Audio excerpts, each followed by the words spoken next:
5 కిలోల బియ్యం. అదే సందర్భంలో ఈ బియ్యాన్ని ఇప్పుడు కాకినాడ, తూర్పుగోదావరి, కోనసీమ, ఏలూరు, పశ్చిమ గోదావరి, కృష్ణా, ఎన్టీఆర్, బాపట్ల, గుంటూరు, పల్నాడు జిల్లాలోని రైస్ మిల్లర్ల సహకారంతో ఇవి రెడీ చేస్తున్నారు. సుమారు 600 రైస్ మిల్లుల్లో ప్యాకింగ్ చేస్తున్నారు.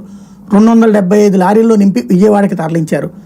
అలాగే వరద బాధితులకు ఆధార్ రేషన్ కార్డు ఆధారంగా కిట్లు పంపిణీ చేస్తున్నారు. 25 కిలోల బియ్యం, కిలో కందిపప్పు, లీటర్ పామోలివ్, కిలో పంచదార, 2 కిలోల బంగాళదుంప, 2 కిలోల ఉల్లి కలిపి ఒక్కో కిట్కి సుమారు 1645 రూపాయలు అవుతుంది. మొత్తంగా 40 కోట్ల వరకు నిత్యావసరాల కోసం ఇప్పుడు అందిస్తున్నారు. దీన్ని వరదల సాయం అని రాసుకొచ్చారు. ఎస్, నో డౌట్, అంతమందికి 2.5 లక్షల మందికి ఇవ్వడం అంటే ఆషామాషి కాదు. అదే సందర్భంలో గతంలో ఎవరు ఇవ్వలేదు 4 ఆలుగడ్డలు అంటే ఇప్పుడు కూడా 2 కిలోల ఆలుగడ్డలు కాబట్టి 8 ఆలుగడ్డలు వస్తాయి. అప్పుడు మిగతా అన్నీ సేమే ఇచ్చింది.